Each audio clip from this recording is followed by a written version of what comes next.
भाजपा को आरएसएस में और भारतीय जनता पार्टी के सभी कार्यकर्ताओं पदाधिकारियों को और सरकार की अपनी तरफ से, भारत देश में सरकार है ना अभी, तो उनकी सरकार को अपनी तरफ से बाबा साहब की एक पुस्तक है, सजेस्ट कर रहा हूँ, एनिहिलेशन ऑफ कास्ट, उसको पढ़ाना चाहिए। स्कूलों में वो चैप्टर खोल देना चाहिए, पता चल जाएगा उनको कि हिंदू कितने होते हैं। मैं आपको सच्चाई बता दूं, आज से पहले भारत में जाति तोड़क समाज मंडल की व्यवस्था की गई।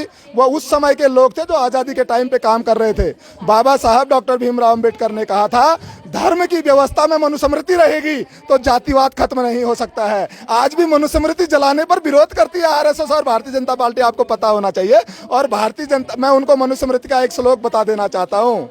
मनुस्मृति का एक श्लोक है, बढ़िया तरीके से पढ़ लेना, बोलना उनको, 135 अध्याय 2, उसमें यह लिखा हुआ है कि ब्राह्मण भले ही 10 साल का हो और क्षत्रिय भले ही 100 साल का हो, दोनों के बीच पिता पुत्र का संबंध होना चाहिए। अर्थात 90 साल का 100 साल का क्षत्रिय पुत्र समान और 10 साल का ब्राह्मण पिता समान। ये जाति व्यवस्था है और ये मनुस्मृति कहती है। ऐसे बहुत सी चीजें, मैंने तो आपको एक उदाहरण दिया है। अब आप ये बताइए कि प्रधानमंत्री मोदी जो है खुद दलितों का पैर धोते हैं और दलितों का पैर धोने के लिए, सत्ता के लिए, कुर्सी पर बैठने के लिए आदमी दलितों का पैर धोते हैं। मैं आपको एक प्रधानमंत्री जी के बारे में भी एक चीज बता देना चाहता हूँ, बड़ा अच्छा उदाहरण है।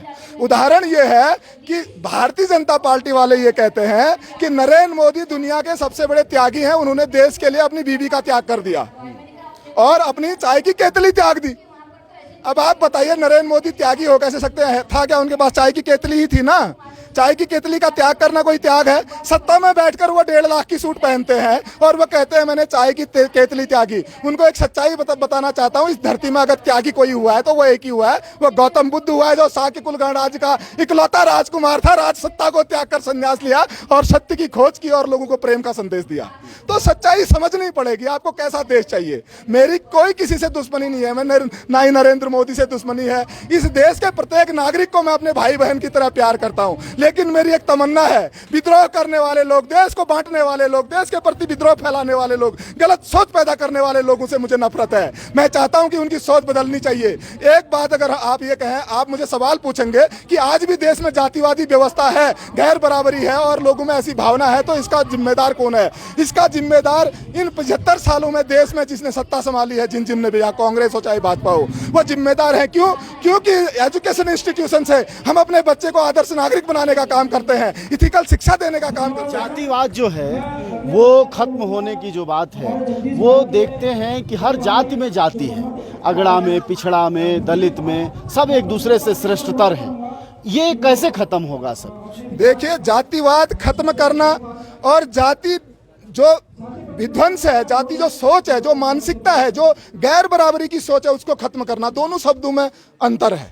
मैं समझता हूं कि हर आदमी अपने सामुदायिक गुट में रह सकता है, अपने क्षेत्र के विशेष में रह सकता है। क्षेत्रवाद भी चलता है, जातिवाद चलता है, भाईवाद चलता है। उसमें शादी भी शामिल है? उसमें शादी भी शामिल है। जाति में शादी करनी चाहिए। देखिए, अपनी जाति में शादी क्यों करनी चाहिए? शादी तो आपके दिल का सवाल है, आपके प्रेम का संबंध है।